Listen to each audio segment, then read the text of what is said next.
Hello and welcome to Farscape. Fun-filled Farscape fancast by a fervent fan. And a frankly fascinated first-timer. I'm Kaki. I'm Kay. And this is the story So Farscape. Oh. I don't know. So we can hear the music now. So now we're starting every episode by just doing little dances in our chairs. And it's actually a really fun way to start the show. So the show's episode is 312, Meltdown this week. And boy, what an episode is it. I have it written down that as you walked away from this episode, you just said, wow. They must have had so much fun doing this. Right? Yeah. It was, There's nothing quite so depressing and in theatre as rehearsing a comedy. Oh, yeah, I can imagine that. Because it's fun, and then it's work, and then you're so far away from it being fun. And I don't know, it might cross over again, like going back into funny. Yes, like it's an interference pattern where sometimes you get hot spots and cold spots in the microwave. I can so imagine that. Claudia Black described it as like renting a boyfriend for a week. Oh, I'm sure they had to do a lot of those takes again and again because one of them couldn't keep it straight. Yes, and it required a lot of... yes, by the way, we're talking about Meltdown, Season 3, Episode 12. I said that. Oh, you did? Yeah. Oh, the mist must be affecting me as well. So yes, we have quite a few synopses from our listeners. Oh yeah, they're a horny bunch, those Farscape fans. I've only read the one that we read at the end of last episode. Yes, that's the clever synopsis. Yes, and the other ones are still new to me. So let's have a bash at those. Jenna says, things get spicy when the crew goes crackers, teaching Talyn about the danger of too much sun exposure, but at least Aeryn gets plenty of vitamin D. With the ghosts of hell and heaven, Icarus's attempts are less than 7. A Banik becomes queen, so much sexy steam and horniness dialed up to 11. Thanks, Rick from the Delta Quadrant. Rick from the Delta Quadrant's back. That was a brilliant little limerick. Maybe. Yes, yeah. All right. Shakespearean tragedy as our crew experience some vices, wrath, lust, gluttony, and pride. But only the half-blind will lead as a moth to a flame from the pilot's den. Thank you, Dreamscaper. Also very poetic. Yes. A siren calls for Talyn from inside a burning star. Meanwhile, Stark becomes Talyn's pilot, and the crew must face off against a lava man. Thanks, Billy Roberts. He'd actually make a very good pirate. Yes, he's got the eye patch. And he's got the coat for it now, I noticed. That coat is really working for me now. It does, yeah. And like Odyssey crossing the sea, the crew has to rush to keep the ship from being drawn into a star, featuring a special siren song, sensual stimulants, superfluous sections of the ship, and a smorgasbord of salty snacks. Thank you, Redshirt Wookie. Love the alliteration there. Oh, a son sings a song, capital S, while another son is into oral healing. Oy. Earthman is standing at attention. The lava's a many splendid thing, they say. Oh, I like that. Thanks, Matthew B. Yes, the cannon was primed, I believe. The manual priming of the cannon. It's a really, really horny one because everyone, or at least John and Aeryn, are all over each other. Yes. This is one of those rare cases that Claudia Black described where normally during rehearsals, if there's a kiss, then everybody walks through the lines, gets into position, and then just says, and then kiss. All right. Right? Or then the crew, in order to block out a shot, will go, and now please assume the kissing position. But you don't actually do it because you're not spending that energy. No.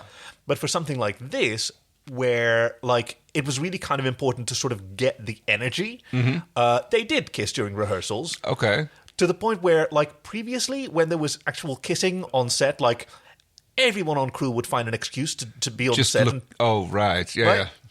And now they sort of got bored and wandered away because it was happening so much. Well, I can almost imagine that, they'd politely offer to, just look the other way. I mean, obviously not the camera and dolly operator, but, everybody else. How would you feel about that as an actor? You're sort of trained to... Yeah, I suppose it makes sense. Make yourself vulnerable. Actually, Paul Goddard, Stark, talked about that in one of the chats on the sci-fi message board. He talked about how he got to dial up his madness. Actually, what you noticed, that he started off with feigned madness, and then he became a little bit more restrained, and then over the course of season 3, he sort of became manic again. And part of that was character choices, but part of that was also Paul Goddard sort of finding his comfort level. Ben Browder was a great encourager for just how high it could go. And shortly before this episode was the first time that he watched Crackers Don't Matter. Yeah. And then realized, oh yeah, you can go nuts on this show. Okay, I'll do that then. I mean, yes, he did it. I loved him in this episode. Right. So, yeah. But we start with a flashback opening, and it's a fantastic fake out. Okay, tell me how it was for you. Okay, so first of all, my theory of Crace's emotional mood can still be read by his hair is still holding strong. Oh, yes, absolutely. He's doing this wonderful, wide-eyed, mad-haired negotiation assault, stating his terms to Aeryn's mother. Yes, a flashback to Relativity. Right, yeah. Where he was left behind to execute her while John took Aeryn back to Talyn. Betraying Moya, the crew, Talyn and everybody, only for him to get back into the Peacekeeper force. I really liked how this was set up. Because he shot around Xalax and she proposed, so you want me to let you go and then tell them that you're dead? And he flips around. You forget who is in charge here. You're not dictating the terms, yes. Yeah. I want you to tell High Command that I will deliver the escaped fugitives and Talyn. In return for being reinstated in my previous position. Yeah. And then it gets a great, well, it's not a fourth wall break, but it kind of is, of him staring straight into the camera and going like, you really think that's how it went, John? And we're on Talyn's command because this is a conversation that John and Crace have been having. We see him go mad captain later. It's already a little bit on him here, I suppose, because he still considers himself Talyn's captain, and therefore everybody else on board is still supposed to do what he says. Oh, I like that. Yeah. And the gas only makes that come out more, I think. I think you hit on a nuance. Yeah. Like, he doesn't want to be a peacekeeper. He does want to be a captain. Yes. Oh, that's a good one, yeah. Right? Yeah. Because we find ourselves still in a bit of dire straits. The Talyn hasn't fully recovered from the Peacekeeper retrieval squad's attack, and then Crace starts wigging out because he and Talyn are noticing something strange. Yes, something he's getting through the Hand of Friendship, and Talyn is getting drawn into a sun. He's receiving a signal which he has to respond to, and he starts flying into the corona of the sun. Yeah. A sun. It was interesting how this was built up, because at first, like, they have no idea what's happening. And then Stark comes in, and he says, I can feel it. Yes. Right? It's happening in real time. It was a great little sort of panic moment. And yes, they look out the window, and there's a big frelling sun. Boom, to credits, and we continue exactly where we left off. It's a beautiful shot of a very active and small star, it looks like. If those sort of vents and arcs... You can't really tell the scale which they're dealing with. You know, it's spaceships in orbit around planets or suns in this case. The sort of curvature of the sun's surface versus like the arcs and plumes over it. It seems like those plumes seem a lot bigger.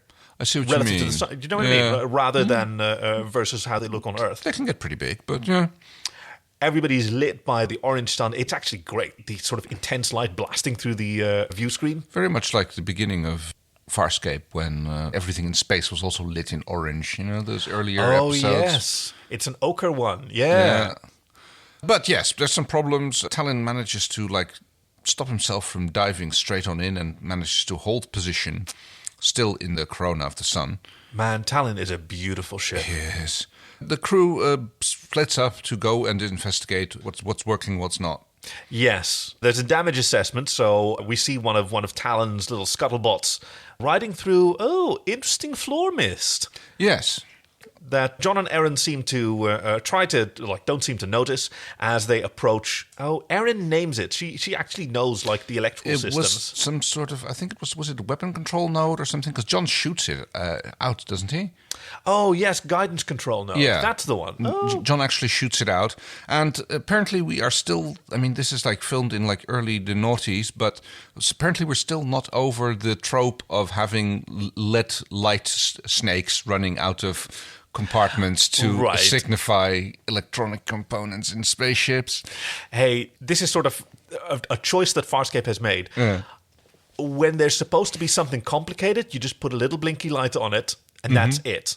Right? All their controls are just their panels with just little blinky lights, and they pretend that it's really complicated. Their scanning devices, it's just got some blinky lights. Yeah. And you just...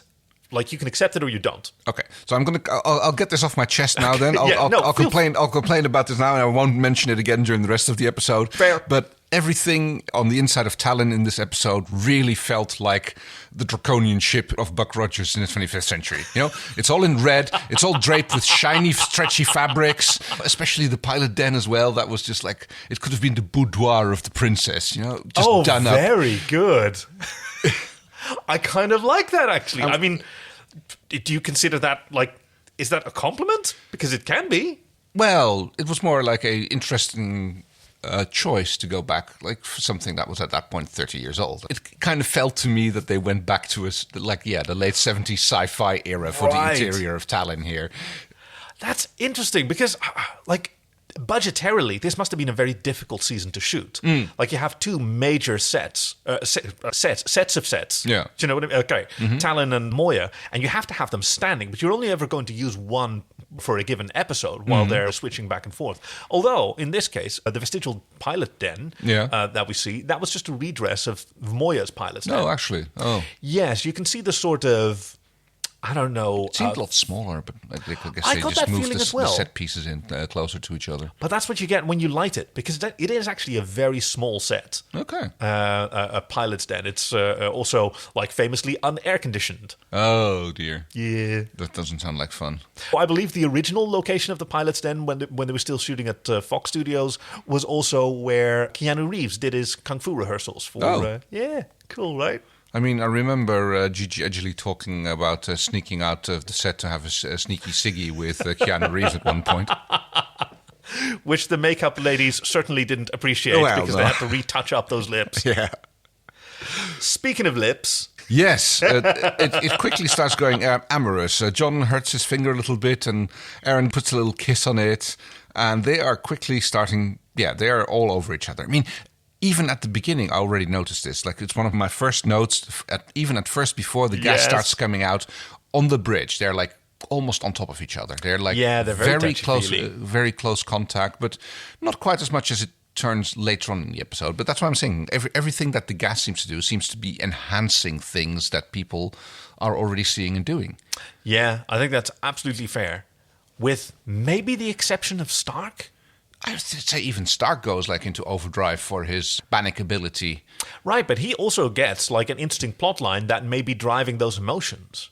Right. Yeah. But it could still do the same thing. I like that. I hadn't really observed that, but you're absolutely right. They were already pawing at each other on the command. They're more subdued, but yeah. But then they get here and they crack open a fresh can of innuendo and pour it over themselves. Oh, yes. They're all over each other like horny teenagers. Well, at least some people are smiling around here these days. Yeah, I know. It suits your I face. was talking about you.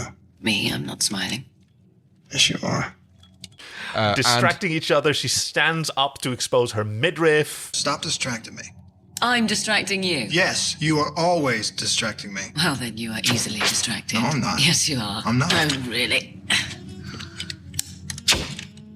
Yes, and he's distracted even more. And she drops a screwdriver to pick it up. Yeah. Okay, that's a little distracting. And it's always the jazz playing when they like have these moments. Suddenly there's a saxophone on board. It's like watching Cowboy Bebop instead of like... I know. Then suddenly you get this twang of a stand-up bass and a saxophone player sort of dusts his instrument off. Oh, my time has come. Finally. These gifs are distracting to look at. There's pawing. Obviously, everyone has leather pants and they've got lots of little straps that they're tugging at each other. Yes. And butt smack. You said pay attention to the work. First butt smack. Yep. So what's happening is that like Talyn's dip into the sun has like done him some damage, and he is now oozing this gas out. I can't remember what the name of it was. Drexim. Drexim, yes. Drexim. And that seems to be having this effect on people. It's like John describes it as adrenaline for leviathans. Yeah. Which activates their fight or flight response, or probably the fight. I think it's a powerful stimulant. Yeah. Well, and the three Fs. And it's, yes. Fight, flight, and mating. Yes. Or in the case of red pandas, flailing. Yes, there's that one too. And they even notice that, which I'd like, that while they're about to make out, then they realize, wait, this isn't us. We're usually better at our jobs than this. That's when they notice that they're being affected by this mist. They point one of the scanny things, which is just a stick with some lights on. Yes. And that's fine. That's okay. Yes, John wanders over to the bridge to go inform Crace that this is going on, but notices that it's the same is happening here. And Crace was the one who was like making the detectors thing. Hey, Crace, Talyn is leaking some kind of... Oh, I see you got it in here, too. this is not the bridge. This is that room that we don't know what it is. Oh, all right, yes. Right, the bridge is all in red. It and might just be the galley or whatever it is. Also, no, because that's where Rigel is at this moment. Oh, yes. He's being affected by the mist. We're told that like it has a different effect on various people. But the effects should be manageable. Should be manageable. Look, Crace, before we all go crackers, hey, baby, how you doing? Rigel has just gone off eating. Stark has gone off. Just gone off. Yeah. Yeah. Well- He is wandering around and he's hearing voices. Oh, the siren song. Yes. What were you thinking at this point? Oh, I was still thinking it might actually be Talyn, like what Stark himself is saying. Right. But I was figuring it probably wasn't because it's a very female voice. And I mean, they could have made that choice to give Talyn a female voice, but it seems would be like interesting. It seems unlikely. I mean, they could have, but I don't think they would have. So Stark goes wandering off through corridors and finds a new place that we haven't seen before, which is the vestigial pilot's den, as it turns out, where this ghostly appearance is coming, is hovering around, coalescing out of smoke, turning into this woman who I thought looked a lot like Delenne from Babylon 5. Oh, good point. It's the high forehead. And, it's the sort of bold face and intense eyes. Yes, especially towards the end of the episode. Like, here not so much, but later on, right at the end, I'm like, oh, this almost looks like Delenne when the hair is swept back a little bit more. And the eyebrows are covered as well. Oh, yes. And she is surprised that Stark can see her. Please. Who are you? You can see me. Surprised, delighted. Because apparently she has been, like, through many Leviathans who have been here, and they've all perished and gone, and Talyn has been lured in by a siren star, I believe. She's the one who calls it that. Yes, very good. Or is it she who does that, or is it the other one? No, it's the other guy who calls it a siren star. Muquilus. Yes. But she also warns of the danger. She's just not as specific.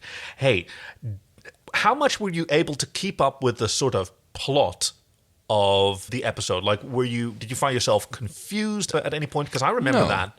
Oh, okay. I think I managed to hold on to the plot quite well. So I was thinking, like, okay, so after she shows up and tells Stark that, like, they're in danger and that she's been trapped here and he's the first one that we can see, then on the bridge, or is it the bridge command. or is it still This the is command? the command. Yeah, this is command, Yeah. because it's got the turrets. The walls are red. It's got the turrets. Yeah. And got the This red guy shows up, Lava Boy, as I believe John calls him. I am Aquilus. You are in great danger. And that they should immediately leave with their escape pods.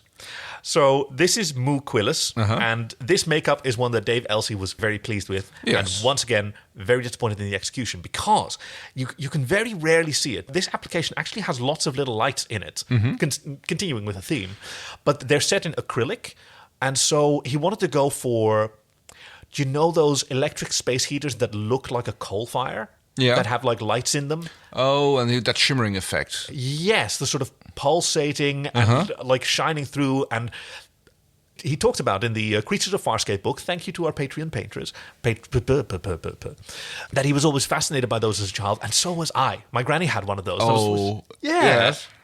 And so, like, he made this makeup and he showed it to the director and said, okay, well, you can't put too much light on them because otherwise you can't see the lights inside. And so what do they do when he shows put up? a big blood orange light shining in through the window Exactly. on top of him. So did you notice any of the sort of glowing in his face? I noticed that, like, he seemed to be lit up from the inside in certain excellent. shots. I didn't notice that shimmering effect, but Go and grab the Creatures of Farscape book so you can see. yeah. Because it's got two pictures in it, and one of them is with the lights on, and one of them is with the lights off. Oh, no, you can't see that one. Ooh, no, gosh, there's a lot of pages here that you can't see. Oh, hello, young Scorpius. Here we go. Oh. You get a lot better look of that. He sort of looks like, Oh, yes. coals. Okay, yeah, that's okay. So a lot of what I thought was orange light is just like the orange parts under his. So basically, he looks like cracked lava.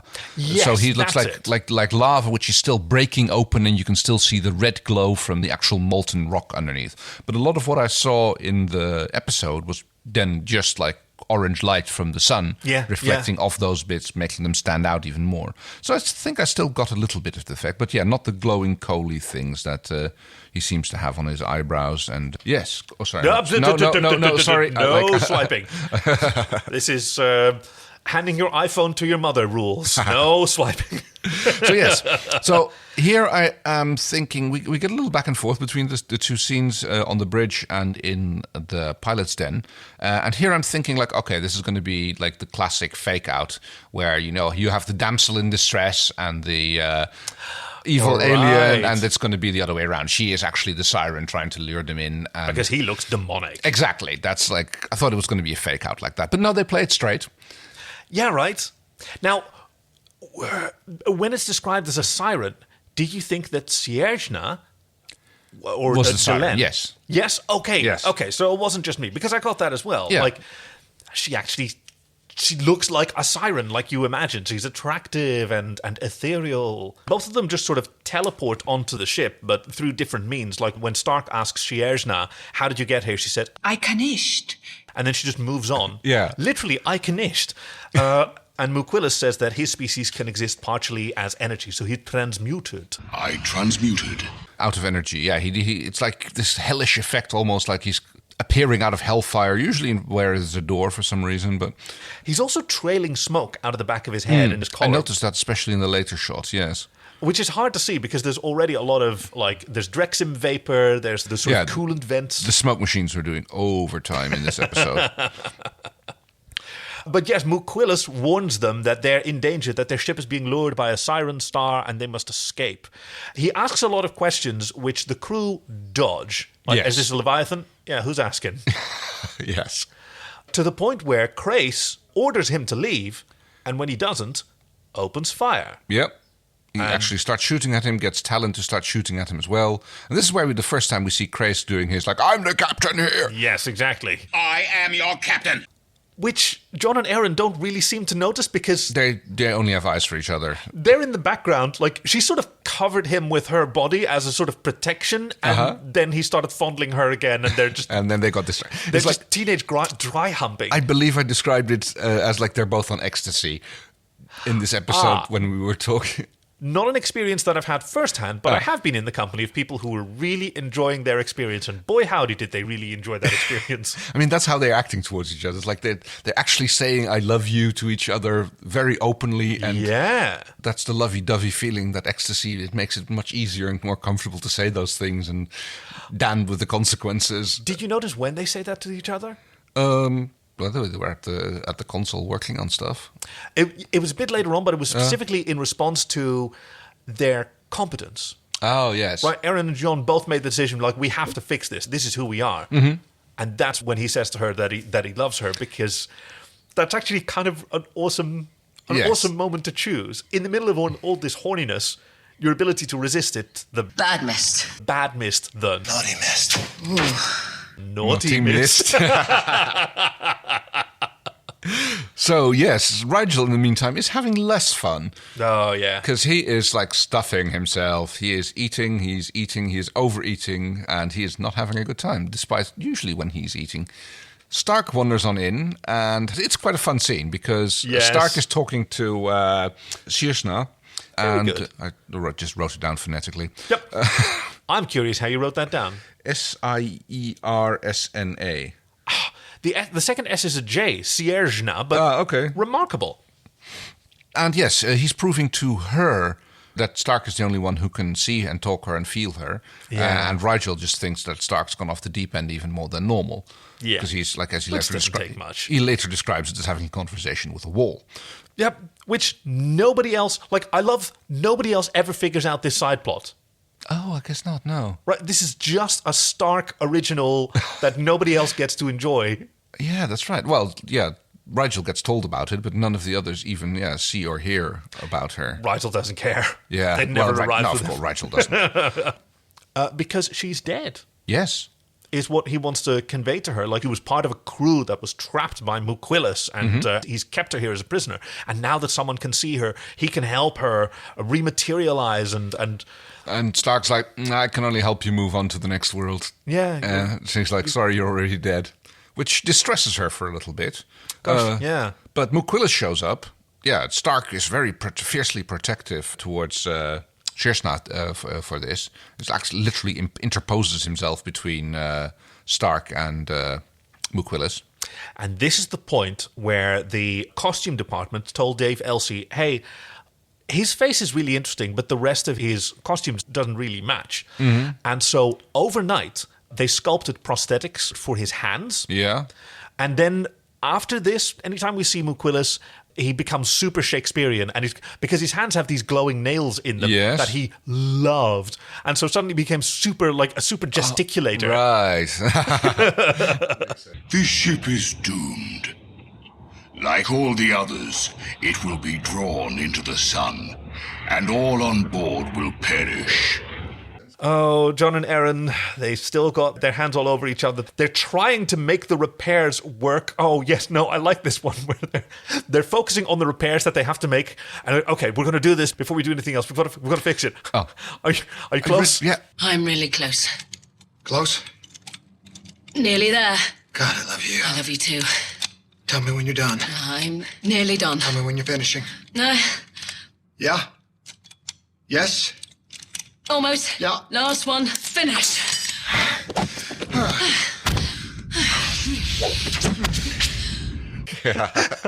And as soon as they finish, boom, they jump onto each other. Unfortunately, they don't get to enjoy that moment for very long because I know, there's always a crisis. there is more stress going on. There's a bit of a walk and talk between Stark and Sierjna in the hallway. And the only reason that I think that's remarkable is because Sierjna is continually lit in sort of blue-purple. Yes, fairly early on, I've got this episode written down as Red versus Blue, Oh, where we have very good. Sierjna versus Muquillis. Like one of them is always blue, and all the other ones always red. Yeah. So even though the environment is lit in red, they must have had someone with a light next to the cameraman walking around and keeping Sierjna in the blues. I guess so. Yeah, she seems to be lit from above mostly. So yeah, it's just an overhead dolly, which they will be putting to good use later on in the good episode. point. So there's like between Muquillis and Sierjna, like Sierjna tells Stark that Muquillis is like keeping her and wants her. I guess he's in love with her, or he just wants to keep her as a companion, and that's why he's not letting her go. As we learn later, Stark can't even help her pass on to the next world because that's being blocked by something that Muquillis is doing. Yes, which he explains gesticulating with his new neon LED gloves. But in order to help them, Sierjna encourages Stark to help Talyn escape the lure of the Siren Star. Stark and Sierjna go back into the pilot's den, where he wants to use some of these controls, but instead he gets snagged by the cables. Yeah. And basically, it turns into that scene from Beetlejuice where everybody's singing the Banana Boat song, and for the rest of the episode, Stark is just kind of floating around in the air. I just almost expect him to break out singing Deo. Deo. As he is basically, bonds with Talyn. Yeah. And I'm just like, oh, is this going to be a thing? I am now Talyn's pilot. What do you mean you're Talyn's pilot? Talyn doesn't have a pilot. He does now. I've bonded with him, formed a neural link, joined with him in the den. What den? Can't speak now. What were you thinking? Well, it could have been. I don't think they would have made it a thing, though, just because of the way he's floating around and being held up with the cables. I couldn't really imagine them, making Stark a permanent fixture in Talyn, so... It looked really cool. It was. Though. It did. I'm not giving it enough credit. Oh, it was of just course. something that it reminded me of, especially in par with the gesticulating. I mean, every time we see a shot of Stark, he is kind of being jostled around, probably on the camera boom or something, where they have him mounted on. He's constantly floating around. It's like he's very dynamic. It's like the Baron Harkonnen floating around in his gravity harness. That is how it looks.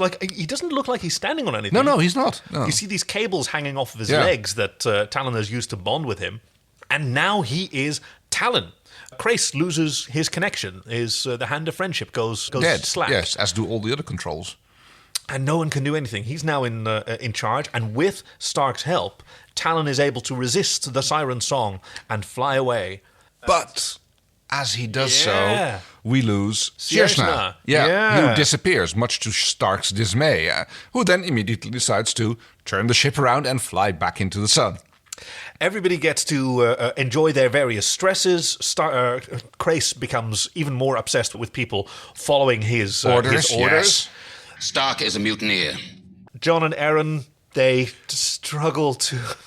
God, I'm looking at these jeeps. They're really distracting. They're such beautiful people in such tight black leather. There's a lot of nice shots of Ben Browder's butt in this particular scene. Oh, yeah, she gets in a butt smack as well this time. Absolutely. Because what's happening is that Jon and Aeryn are trying to sever Stark's control while Crace goes to the pilot's den to try and sever the connection there. Yes. So this is where they shoot out the guidance control node. Oh, yes, that happens here, yes. Right, to prevent Stark from approaching any further. Stark sends a little DRD. Oh, yeah. Yeah, To well... mess things up, yeah. which they have to defend themselves against. And so now they're just sitting there watching these hallways, protecting this damaged node so the DRDs can't... They can't leave so that, because then the DRDs will repair it. So they're just like, well, we've got some time to kill. She straddles him because then she can still look over his head and keep... Crace, in the meantime, realizes that he's not getting into the pilot den and goes find Rigel. Yes, whom... I mean... Is miserable. I was going to say, I don't even know why he wanted Rigel, but yet he wants Rigel because he's small enough to fit through the ducts and enter the pilot's den. I need your help, Slug. Please let me eat that little piece, please. Now you listen to me. Talyn has sealed all the entrances to his den, but maybe you, being so small, can slip through a ventilation duct. Look at me, look at my stomachs. I'm not slipping through any ducts. You look at my stomach. But he's miserable, yeah. He wants to eat more, but he's like completely full. And this is another scene where Crace goes completely, I'm the captain! Yeah. Even draws his... pokes Rigel with his gun, even takes a pot shot at him when Rigel leaves. Well, leaves. He doesn't bite Crace on the ear. Oh, this is true. He says, come here, I've got a secret. Yeah. And then... I was kind of expecting that he was going to throw up all over Crace. I mean, we covered in goop again. But... Or another helium fart, which he's been doing that a would lot. have been, yes. But no, instead he has himself a little snack, a high-protein... He was actually kind enough to warn Stark away from the helium fart that was still floating around when he came in the first time. That's thoughtful. Yeah, he's like, you might not want to get any closer. You're one of those high-oxygen species. This is not a room for you.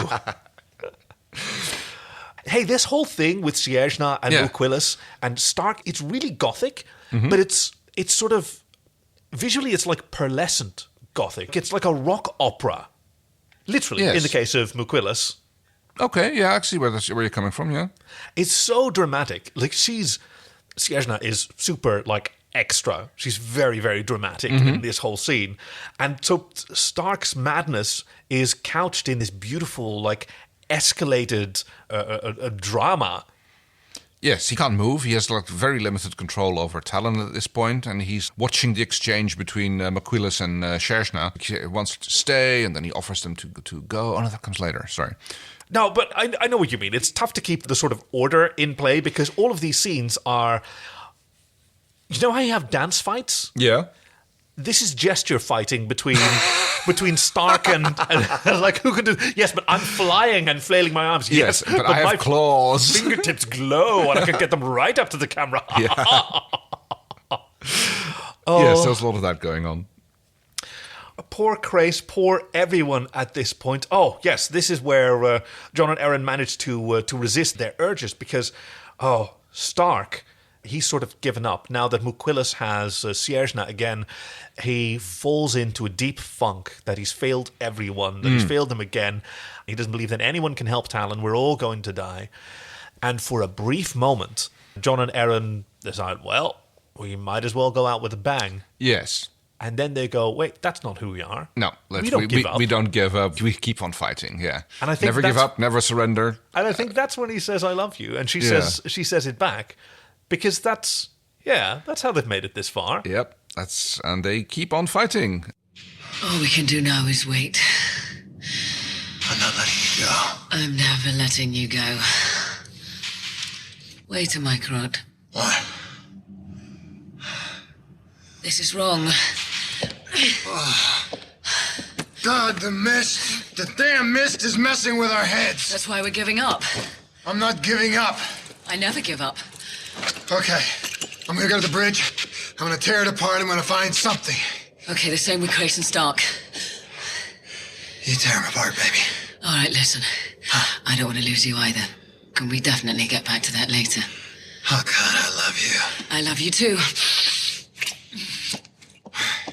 There's a final showdown with Muquilus, I believe, at this point, who again tries to convince them that they are basically done for. Yeah, and now it's sort of a battle of wills. No, that's not the way to say it. It's a therapy session because John is on the bridge talking to Stark, trying to talk him into like releasing some control because earlier on he was zeroing in on what he thought was Muquilus's power source. Yes. So they might have a weapon against him, some solution out of here, but they couldn't continue that line of investigation because Stark took over. Yeah. But Stark is he's stuck in this honestly highly relatable spiral of self-recrimination and self-doubt, and that Zan died. John initially sort of rejects him. You want to go down memory lane now? Okay, fine. And then he joins him. He starts off with, yeah, we met, my side, your side, my side, your side. Also, very gesticulating. Yes. Until he manages to connect with Stark by summoning the memory of Zan, whom Stark feels that he failed, and John says Zan would be hugely disappointed in you now, because Aeryn is my Zan, and you are killing my Zan. That makes Stark realize that he is in fact being a little bit silly. Yeah. And that he needs to get a grip and start working for everybody else's benefit. Now, I do love that it's not effortless at this point because he releases the control, they zero in on the power source, they start aiming the cannon, which need to be priming, which is more sexual innuendo between Aeryn and... I can manually prime the cannon. I'd love to see that. Talon's cannon. I'm stoked, not stupid. Yes, Zan is speaking through me right now. And she makes that face at John like it's worth a shot. Yeah. Yes. That's an interesting choice for Aeryn to go with such a obvious, fib, I suppose. Yeah. But I guess she knows what Stark is sensitive. What Stark is sensitive to. So yes, she has talked about how people can change and transform because John finally called her out. Hey, you're a tech now. Yes, right? I love that. For someone who looked down on tech work, you're doing pretty good now. Finally, yes. And she said she owns it. Yeah, people can change. Yeah. She's not so good with the sort of providing counsel and therapy, but it's worth a shot. Working on that. Stark buys it, and they take aim. Now Muquilus shows up to make a final case for himself and goes, "Hey, Stop what you're doing." Is that some kind of stupid alien quotation book you guys use? A deal between us can be brokered. Lava Boy, you are losing. A compromise assures your survival. Yeah, guys. Yeah, why don't we have a deal? Why don't you guys just leave and I'll let you go and bye. Yeah. So you want to exchange our freedom for your freedom, which we would get anyway. And then she asks, and what about the other Leviathans that you are luring in here? Because we've basically learned that that Muquilus is sitting there in the star, luring in Leviathans because he was hired to do so by a race of other shipbuilders who think that Leviathans are bad for their business, and therefore the more Leviathans disappear, the more ships they can sell. Weird how space economics work, isn't it? Yeah. It's sort of... It could just be some petty rivalry, It's Probably, but do we know how Leviathans normally enter service? We know that they're enslaved by peacekeepers. Yeah. They're sort of hunted. And I suppose they reproduce normally. Right. We had the Welsh Caligula, who was the representative of the builders, I believe they were called. Very good. An enigmatic and godlike species. Godlike aliens. Man, do I hate godlike aliens. I'll trade a critter for a godlike alien any day. Yes, who apparently created the Leviathans and then just mostly leave them alone. That's really the provenance of most gods. And Muquilus answers, "What do you care?" Well, that was the wrong answer, wasn't Yeah, it? that was they do in fact care. They fire the cannon right into the sun. They hit the energy base wherever it is that Muculus is living from, or at least doing the whole siren song of the sun. And he sort of solidifies and cracks and shatters. It's a beautiful effect. Yeah, His head goes first. He basically goes all blue, and it's like white light ice effect of him breaking down. And that's interesting because the opposite happens with Shearsna, who when Stark takes off his mask and helps her move over to the other side, she goes red. That's right. So there's they do a little color. They do a little color flip at the end. It is red versus blue. Yep. Well done. The crisis is resolved. Crace tends to Stark and cuts the bonds loose. He says that cradle was designed for no species other than pilots. And it's a miracle it even worked, and it was a really stupid, dangerous thing to do. Speaking of danger, Stark tells Crace that he knows how Talyn feels. Yeah, about everybody. And Crace gets a little nervous. Yeah, that knife comes comes up. That's probably a... That's not going to come back at all now. Exactly. Rigel comes to the bridge now that his insatiable hunger has finally sort of stopped. eased. Yes, he can go throw up and sleep. I believe it's just the two things that he wants to do most. Jon and Aeryn realize, well, Crace probably needs another arm to disentangle Stark. Which gives us a little bit of free time, and you see there's a hand reaching for the big red button that closes the door to the... Both of their hands together, linked together so romantically, just shutting the door, and they christen the command. Ooh. With Talyn watching, I suppose. Yes. Oh, God. Yes. Oh, that's not going to, Talyn doesn't like Jon still, and he still does like Aeryn. So I guess maybe he's getting a little bit of stepfather syndrome towards Jon even more. It's oh, it really is, isn't it? It would be hilarious if ever Jon made a comment about well, I banged your mom or something. Hey, we've made it through in record time. Yes, in all honesty, the plot is not very complicated or thick. There's a lot of character interaction, not a lot of character development. So, yes, I think that's fair to say, because everything that people do is, it's chemically motivated. Yes, but it was already there. Right? Yeah. It's not being triggered or prompted by anything that's happening. It's just being magnified. Yeah, the effect of the gas just makes everybody. It makes Crace's desperate, I'm the captain here. More. It makes Rigel eat even more than he does to. It turns the lovey-dovey between Aeryn and Jon up to 11. Yes. And Stark, he does his thing. He has his rock opera that he always wanted. Yes. This is kind of cool, actually. This is the thing, we get to see what Stark does. He finds lost, wandering spirits and helps them move on. This is literally what a Banik... Banik is a species. There's a name for his... Stychera. What they do. So I really like that. We get to see that. That's awesome. See, this is why I love watching the show with you, man. You give me these pearls of insight that after years and years and years of fandom, there's still more to discover. Yeah, you're absolutely right. That actually reminds me that there was a moment that I was kind of unhappy about where Crace talks about Stark as the Banik slave. Yes. Which is hugely inappropriate and honestly kind of vulgar. Mm-hmm. But, gosh, it's a really fun episode. And so far, the standalone episodes in this season have been on Moya. Yes. And right? This was just a bottle episode on Talyn. Yeah. Now, interesting, I hadn't really sort of stood still and regarded it like that, but how they always have a serialized and plot advancing episodes and more standalone episodes, and it's been really divided. Well, except for the bits with Scorpius and on the but that was a Scorpius episode. That wasn't a Moya episode, really. Yes, actually, and one that you could potentially miss and still kind of, and you haven't lost out on anything. No, very true. So she gives me a Woody. She gives you... Well, there was a lot of that going on in this episode. Yes, I think this is the most appropriate that this segment has ever been. So, let's see, where to go? Ooh. I think we need to do it twice. Oh, well. Once for our usual standard, what was your sort of favorite bit? Mm-hmm. And then also just a hornometer.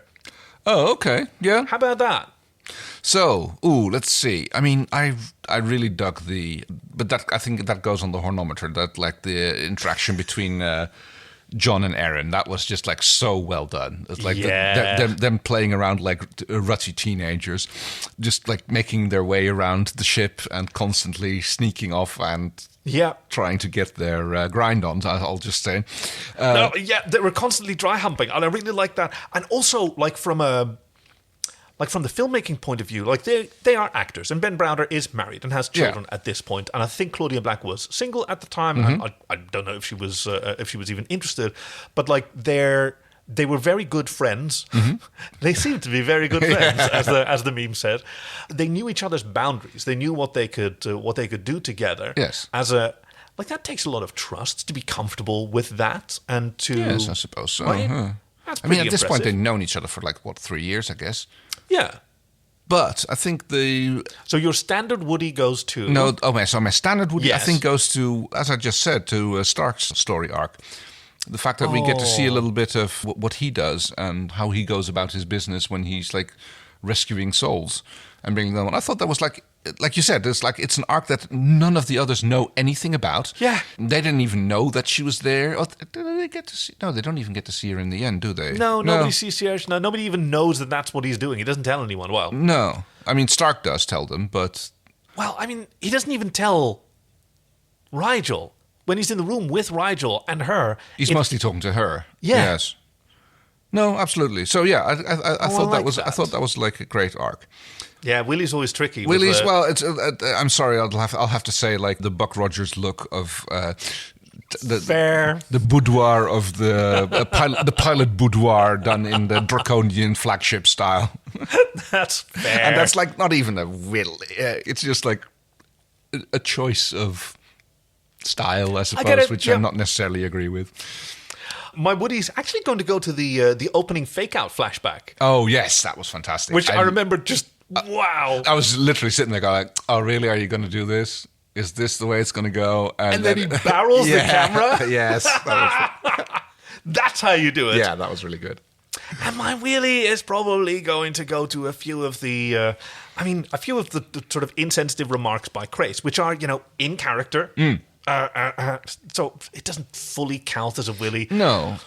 But there was nothing else that actually, yes, my standard willy will go to that the sort of main plot is not really clarified or resolved. Like, we don't actually know Muquillis's motivations. We only know what Sierra said. And... Well, we don't have reason to assume it's not true. The whole thing with the ships, I mean, it's a kind of weird story, I'll give you that. But there's no reason to assume that that's not actually what's going on. I wonder if maybe originally there was more of that, because this episode went through like an 11th hour re-edit. Mm-hmm. When the episode was cut together, then Ian Barry, the director, and Ben Browder and Claudia Black were watching it, and they realized like it escalated too quickly in the original cut. As David Kemper said that at this sort of tempo, unless they wanted to stagnate in the first act, then they would have had to be like having an orgy on top of the Empire State Building by the third act. Yes. And so it was heavily re-edited to make that escalation, that mounting escalation, if I may. Yes. And I shall work a bit better. Well, there could have been a little bit more resolved what was going on between Muquillis and Shirshna. Right, yes. That there could have been a little bit more play in between the relationship they had, other than that she was his captive and he was just sitting there luring in Leviathans. The episode wouldn't necessarily have become better by that. It might, in fact, have been a distraction. Yeah. Right, so there's a tentative, Willie. Okay. Now, if we break out the hornometer... Well, the hornometer goes like to up to 11 for... Yeah, but is it constant? I mean, imagine that you're taking that sensor stick which just has a bunch of LEDs on it, and you're pointing it over this episode. Like, where have you It's definitely that scene where they're like, are you close yet? Like, are you getting... Are you what? Tell me when you're about to finish. Yeah. Yes. You could see that the actors, everybody was channeling some personal experiences there. Oh, actually, mine's the hallway when they're guarding the control node, and she just casually like cowgirls and no, I'm still doing my job. Okay. You comfortable? Mm-hmm. Not the accidental dropping of the wrench and then bending over at the waist. Oh, I was a little bit too coquettish. That didn't feel like Aeryn. It should have been soap. Okay, well, speaking of willies. And that's the... Oh, no, you say it first. And that's the story so Farscape. There we go. Join us next week for episode 313, Scratch and Sniff, where Farscape goes lock, stock, and 2 smoking pulse pistols in a colourful tale of a drunken caper gone pear-shaped. Wow. That sounds amazing. Looking forward to it already. You can find us at SoFarscape on Facebook and Twitter. All of our links are now on sofarscape.com/links. That's where you can send us your submissions for synopses. Please do. We always need those. And we've gotten so many bangers. It's fantastic. Like, this is a high bar. I really enjoy that part of the show. Reading out the amazing things that the... It's such a treat. It is, because it lets them see what they were thinking of the episode and how they just cleverly worded it, and just reading those out just after we watch the episode is amazing. You can also submit suggestions for fanfics. We've got a few suggestions that we're going to get to. They tend to be on the shorter side, so we've got to work out how we do that. Actually, next week we've got a bit of a treat that I'll surprise you with. And if you want to help keep the lights on, the blinking LED lights at SoFarscape Studios, you can sign up for our Patreon at sofarscape.com/links. I'm Kaki. I'm Kay. SoFarscape so good.